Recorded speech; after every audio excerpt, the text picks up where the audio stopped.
सारे के लिए मार्केट बता नहीं जिस वाले का सीधा किलो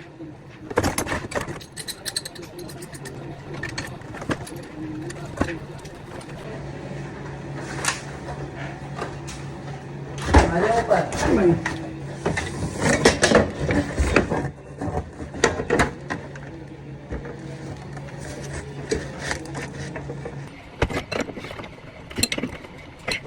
मैं बताऊंगा